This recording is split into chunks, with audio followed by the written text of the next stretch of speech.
கன்னியாகுமரி மாவட்டத்தில் காலை முதல் கனமழை பெய்து வருகிறது. இது குறித்த விவரங்களுடன் செய்தியாளர் சஜயகுமார் இணைந்திருக்கிறார். சஜயகுமார், எந்தெந்த பகுதிகளெல்லாம் அதிக கனமழை இருக்கிறது?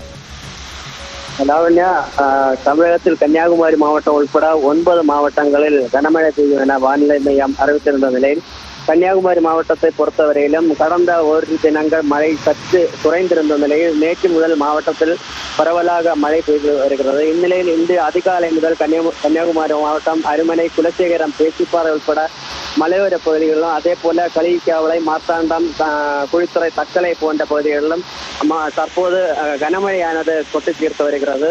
மேலும் தொடர்ந்து இந்த மழை பெய்து வருவதால் மாவட்டத்தில் குளிர்ச்சியான ஒரு சூழல் நிலவி வருகிறது.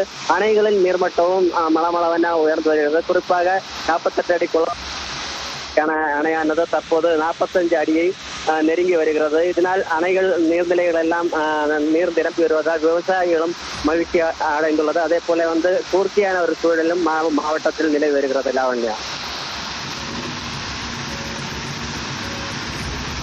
விவரங்களுக்கு நன்றி சஜயகுமார்.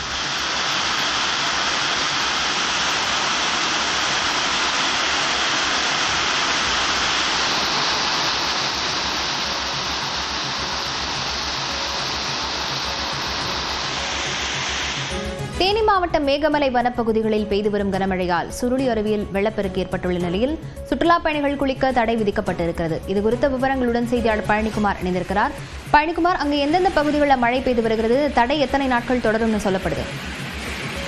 அதாவது அண்டை மாநிலமான கேரளாவில் தற்பொழுது தென்மேற்கு பருவமழை மீண்டும் தீவிரமடைய தொடங்கியுள்ளது. இதன் காரணமாக மேற்கு தொடர்ச்சி மலையை ஒட்டியுள்ள தேனி மாவட்டத்தில் கடந்த சில நாட்களாக, குறிப்பாக நேற்று இரவிலிருந்து கனமழை கொட்டி தீர்த்து வருகிறது. குறிப்பாக ஈத்தக்காடு, அரிசிப்பாறை, வெண்ணியாறு, இரவங்கலாறு உள்ளிட்ட மேகமலை வனப்பகுதிகளில் கொட்டி தீர்க்கும் கனமழையால் கம்பம் அருகே சிறுவில்லிபுத்தூர் மேகமலை புலிகள் காப்பகத்திற்குட்பட்ட வனப்பகுதியில் அமைந்துள்ள சுருளி அருவியில் தற்பொழுது வெள்ளப்பெருக்கு ஏற்பட்டுள்ளது. இதனால் பாதுகாப்பு கருதி சுற்றுலா பயணிகள் அருவியில் குளிப்பதற்கு தடை விதிக்கப்பட்டுள்ளது. மேலும் மாவட்டத்தின் சிறந்த ஆன்மீக ஸ்தலமாக கருதப்படும் சுருளி அருவியில் பக்தர்கள் புனித நீராடவும் ஆற்றங்கரையில் குளிப்பதற்கும் தடை விதிக்கப்பட்டுள்ளது.